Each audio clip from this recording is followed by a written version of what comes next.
Hi, it's Angela Critters. I'm getting ready to make an apple crisp, and the $64,000 question, do you peel or do you not peel? Well, I think it depends on your apples. So most apple desserts, people use Granny Smith, but of course you can use any apple. If I was using Granny Smith for my apple crisp, I wouldn't have peeled. The red delicious is a little bit tougher, but I like keeping the peeling on because of the nutrition, but it's a personal taste. So I'm getting ready to cut up 6 apples into little cubes, and for my apple crisp, I'm going to need between 6 and 7 cups of apples. All right, so my apples are cut up. I don't know why I dice them. I prefer to slice mine, and I've got bad hands, so it took me a good while to do this, so they turned a little bit, but it doesn't affect the taste at all. So I've got my 6 cups of apples, and I'm adding 2 tablespoons of white granulated sugar, and I've got 1 3/4 teaspoons of lemon juice. No, I don't. I've got 1 1/2 teaspoons of lemon juice. I'm sorry. And I'm going to mix that together.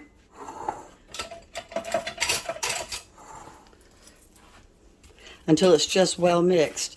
And then it's going in an 8 by 8 inch casserole dish, little baking dish, that I'm going to spray the bottom or put butter on, either one.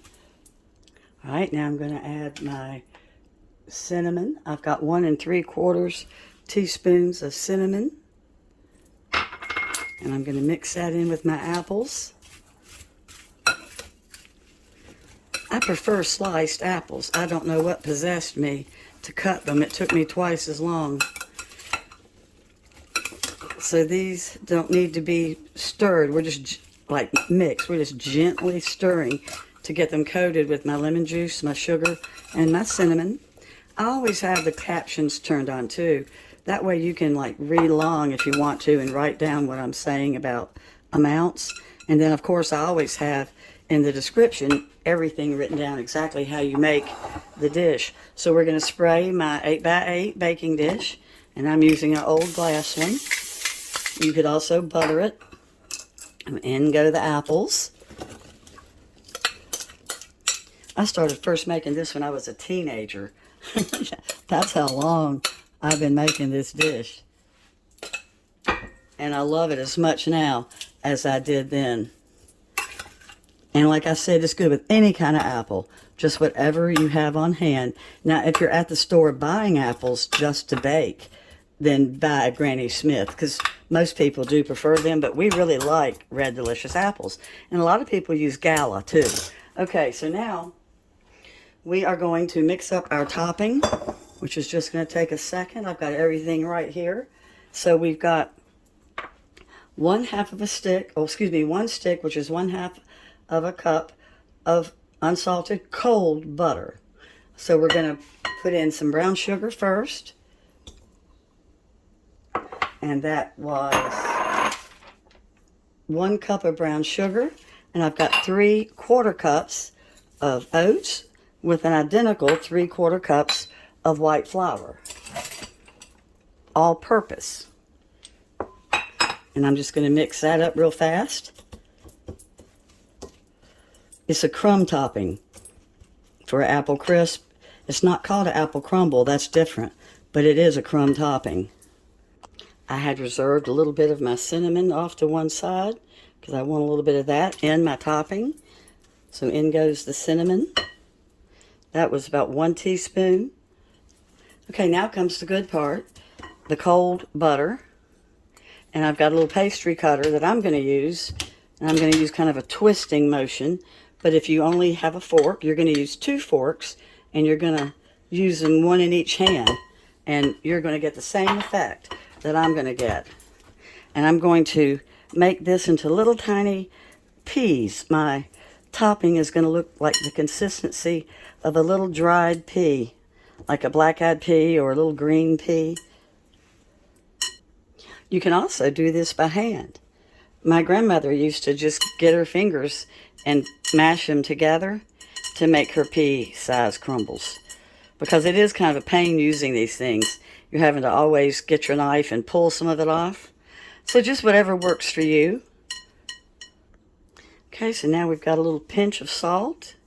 And I ended up using my fingers because it works so much better and it actually feels good. I enjoyed using my fingers. It was just so much work getting it out of the pastry cutter. Alright, so now I've got my pea shapes. And we're going to put the topping on. This is ready to go.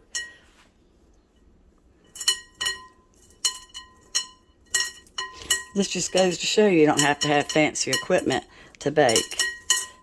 You just do what comes best to you.